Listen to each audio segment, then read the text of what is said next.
सोलापुरातील Indira Gandhi stadium येथे 2 February ते 5 February दरम्यान महाराष्ट्र विरुद्ध सौराष्ट्र असा रणजी क्रिकेट सामना रंगणार असल्याची माहिती सोलापूर जिल्हा क्रिकेट असोसिएशनचे सेक्रेटरी चंद्रकांत रेंबरसू यांनी पत्रकार परिषदेमध्ये दिली.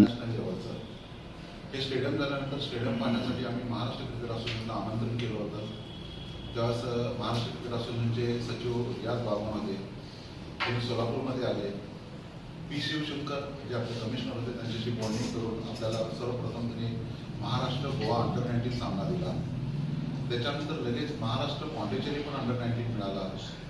हे सर्व नियोजन चांगलं होत असताना 5 स्टार हॉटेल सर्वमध्ये आपण सगळ्याची सोय करत होतो. हे करत असताना त्यांनी परत अंडर-23 महाराष्ट्र सिक्कीम हा सामना दिला आणि हे सगळे रिझल्ट आपले पॉझिटिव्ह आले.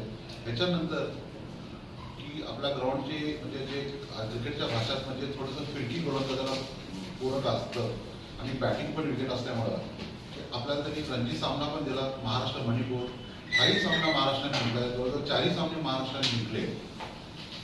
तसंच काही त्यांना असं पॉझिटिव्ह वाटलं आणि सोलापूरमध्ये कसं एक सोयी चांगल्या आमच्याकडं लॉजिंग, ट्रॅव्हलिंग, परत ड्रेसिंग रूम जे काही सोयी खेळाडूंना लागतात ते आम्ही सर्व पुरवलेले आहेत. त्यांना लागणारे आम्ही मेडिकल म्हणजे डॉक्टर्स, ॲम्ब्युलन्स जे काही त्यांना लागतं ते सर्व आम्ही पुरवलेलं आहे.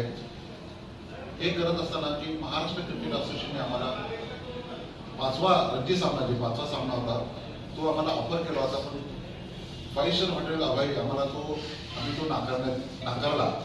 परत त्यांच्याकडनं परत एकदा ऑफर आली की तुमच्याकडे 2 स्टार हॉटेल असेल तर आम्ही हा सामना परत सोलापूरला देऊ. ते 2 स्टार हॉटेल मिळवण्यासाठी आम्ही याच्यामध्ये बऱ्याचशा अशा त्रुटी म्हणजे काय झालं की काही डॉक्टरांची कॉन्फरन्स झाली या काळामध्ये. बरेचसे हॉटेल बुक होते, पण आम्ही काय केलं की तुम्ही दोन्ही संघाला एकाच हॉटेलमध्ये घेऊन होतो. पण यावेळेस आम्ही काय केलं की एक संघ चित्रामध्ये, एक संघ सूर्या आणि आम्हाला पाहिजे त्या डेटला नसल्यामुळे एक दिवस आम्ही आमचा महाराष्ट्र संघ हॉटेल लोटसमध्ये ठेवत आहोत. हॉटेल लोटसमध्ये आमचे ते दोन्ही संघ 31 तारखेला येणार आहेत आणि 1 तारखेला त्यांचा सराव पार्क मैदानावर सकाळी होणार आहे आणि दुपारी जे BCCI रेफरी वगैरे होते दुपारून त्यांची मीटिंग असते. मीटिंग झाल्यानंतर ग्राउंड पूर्ण आम्ही BCCIच्या ताब्यात देतो आणि सामना संपवतो कुणालाही आतमध्ये आम्ही अलाउड करतो. आणि हे सामना खेळण्यासाठी सौराष्ट्राकडनं चेतेश्वर पुजारा, सोरंकी, निखिल नाईक, आपल्या महाराष्ट्राचे केदार जाधव, अंकित पावणे, शेल्डन जॉक्सन, धर्मेंद्र जडे असे आंतरराष्ट्रीय खेळाडू पण येणार आहेत.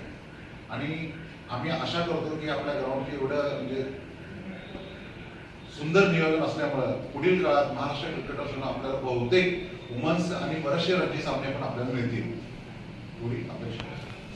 या पत्रकार परिषदेस उपाध्यक्ष प्रकाश भुतडा, खजिनदार संतोष बडवे, सचिव चंद्रकांत रेंबरसू, संघटनेचे उमेश मामड्याल, जावेद जमादार, संजय वडजे, राजेंद्र गोडे आदींची यावेळी उपस्थिती होती.